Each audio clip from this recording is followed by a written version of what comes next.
Good evening, my dear friends. First of all, I would like to wish you very happy World Environment Day.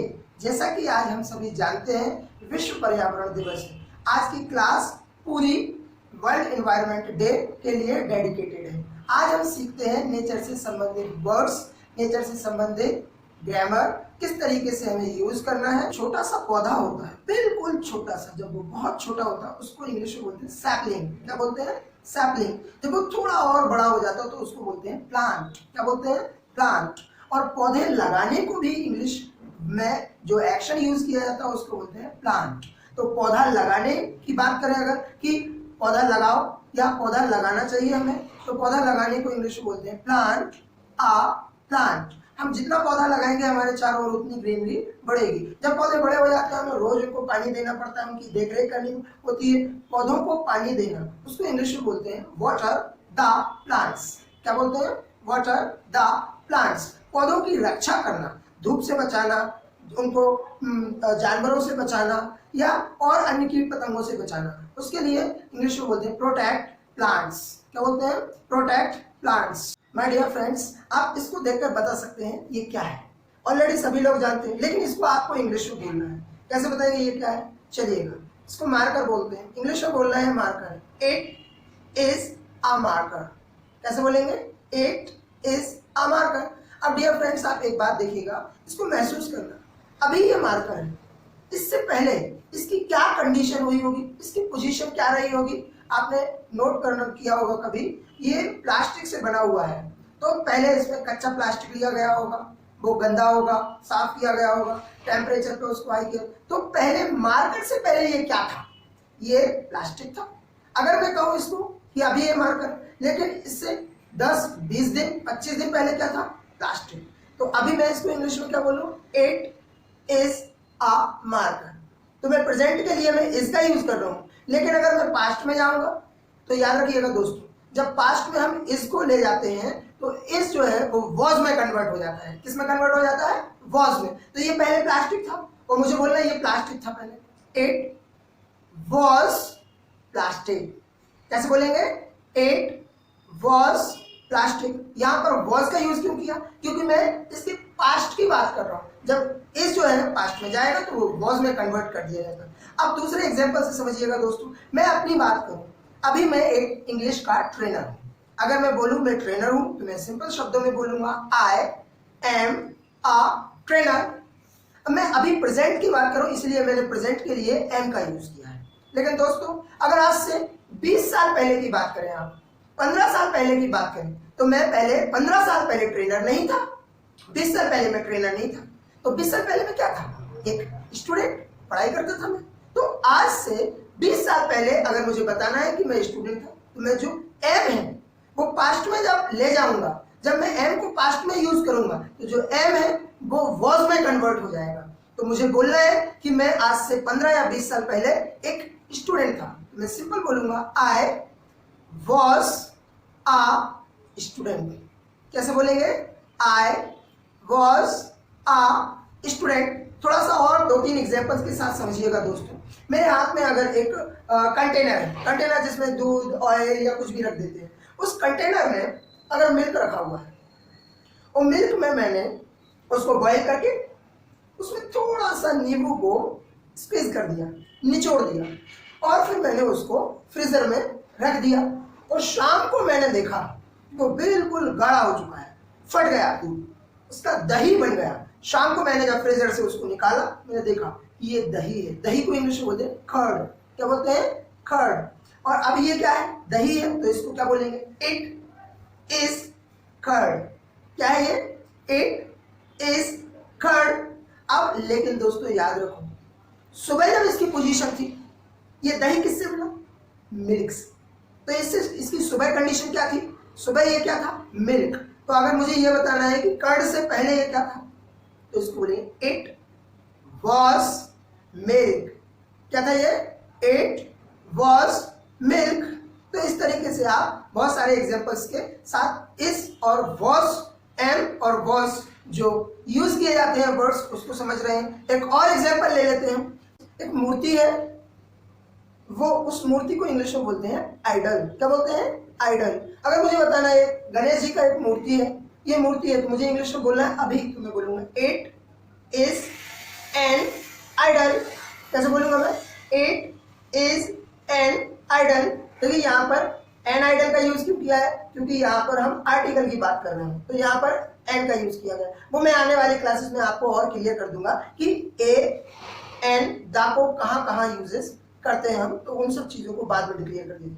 Dear, ये मूर्ति जो बनाई है, इससे पहले ये क्या था? एक पत्थर था। तो ये मूर्ति किससे बनी है? पत्थर से। तो इसकी पहले की पोजीशन क्या थी? आज तो ये मूर्ति है, आज से पहले ये क्या थी? स्टोन। और मुझे बोल रहे हैं ये पहले पत्थर था। It was stone. कैसे बोलेंगे इसको?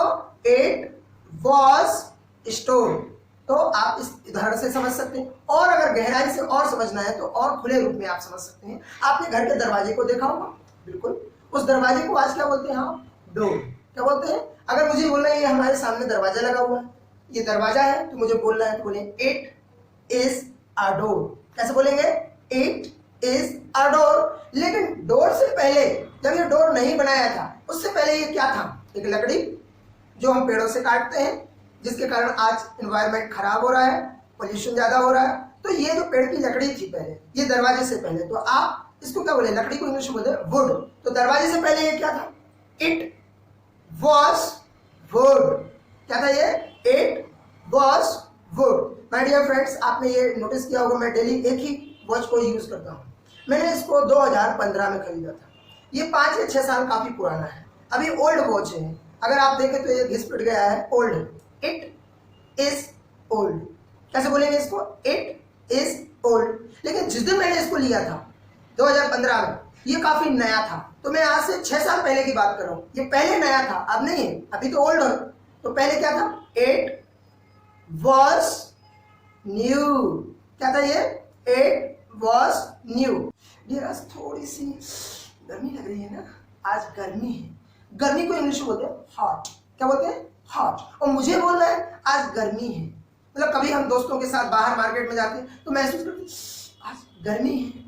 तो अगर मुझे इस सेंटेंस को इंग्लिश में बोलना है तो कैसे बोलेंगे? It is hot today. क्या बोलेंगे? It is hot today. अगर मैं दोस्तों आपको बताऊं, कभी कभी जैसे बहुत ज्यादा गर्मी पड़ती है, बहुत ही ज्यादा, तो उसके लिए अलग वर्ड यूज किया जाता है। जैसे कभी देखा होगा सूर्य बहुत तेज चमकता है, वो हमारी स्किन को जला देता है। आपने कई लोगों को देखा होगा, कई लोग हैंड्स को कवर कर लेते हैं, फेस को कवर कर लेते हैं, पूरे बॉडी को कवर करते हैं। क्यों? कहीं स्किन खराब ना हो जाए, कहीं स्किन ना जल जाए। जो जलने वाली, झुलसा देने वाली गर्मी होती है उसको बोलते हैं स्कॉर्चिंग हॉट। क्या बोलते हैं? Scorching hot. और उससे भी ज्यादा बहुत तेज गर्मी पड़ती है। नौतपे के दिनों में आपने महसूस किया होगा, जो पूरे साल भर के 365 दिनों में से 9 दिन गर्मियों के होते हैं, उनको बोलते हैं डॉग डेज ऑफ समर। क्या बोलते हैं? Dog days of summer. जो नौतपे के दिन होते हैं उस समय जो गर्मी लगती है, आपने महसूस किया होगा, जब आप पंखे के सामने बैठते हैं, सामने से हवा लगती है, लेकिन बालों के पीछे, शर्ट के पीछे, आपने पूरे बैक पोर्शन पे देखा होगा, पसीना टपकता रहता है। ऐसी गर्मी जो आपको पसीना निकाल दे आपको, उसको बोलते हैं स्वेल्टरिंग। क्या बोलते हैं? स्वेल्टरिंग। दोस्तों अभी तो इतनी ज्यादा गर्मी नहीं है, तो अगर मुझे बोलना है कि आज स्वेल्टरिंग नहीं है, इतना गर्मी नहीं है, it is not sweltering today. कैसे बोलेंगे? It is not sweltering today. और दोस्तों एक चीज याद रखिएगा, जब आप अच्छे स्पीकर बनते हैं, आप डेली सीख रहे हैं, तो चीजों को आप तेज बोलना शुरू करें। आप इट इज को मिलाकर आप इट्स बोलना शुरू करें। तो आज से आप जो इंग्लिश सीखेंगे, थोड़ा फ्लुएंट होने की कोशिश करें। अब आपकी बेसिक क्लासेस कंप्लीट होने वाली है। तो अभी मैंने 3 वर्ड्स दिए गर्मी के लिए, हॉट, और जो आपकी स्किन जला देने वाली गर्मी है उसको बोलते हैं स्कॉचिंग हॉट, और जो पसीना निकालने वाली गर्मी है उसको बोलते हैं स्वेल्टरिंग। तो आज इन तीनों में से कुछ भी नहीं है, ये मौसम बिल्कुल अलग है थोड़ा। आज ये मौसम ऐसा है, बादल बादल दिखाई दे रहे होंगे और मौसम घूमने लायक है। जब आपके मौसम पसंद का हो, बढ़िया मस्त सुहावना मौसम हो, उसको इंग्लिश में बोलते हैं प्लीजेंट। क्या बोलते हैं? प्लीजेंट। तो आज का मौसम ऐसा ही है और मुझे बताना है कि आज मौसम बहुत सुहावना है, तो बोले इट इज प्लीजेंट टुडे। क्या बोलेंगे? It is pleasant today. और इट इज को यहाँ पर मिलाकर बोलेंगे इट्स। तो हम पूरा सेंटेंस बोल देंगे इट्स प्लीजेंट टुडे। लेकिन दोस्तों अगर मैं कल की बात करूं, तो कल इतनी भयंकर गर्मी थी, बहुत ज्यादा। तो मैं कल की बात करूं तो कल तो गर्मी थी, but yesterday it was hot. तो मतलब मुझे बताना है कि कल बहुत गर्मी थी। दोस्तों, अब हम ठंड से संबंधित कुछ वर्ड्स लर्न करते हैं। आपने देखो, जैसे ही अभी गर्मियों का सीजन खत्म हुआ, उससे पहले एक सीजन था जिसमें हम बड़े बड़े कपड़े पहनते हैं, स्वेटर वगैरह, जैकेट वगैरह, तो उसको बोलते हैं कोल्ड, उसको बोलते हैं विंटर सीजन। और विंटर सीजन में जो हम महसूस करते हैं दिनों में, वो रहती है कोल्ड।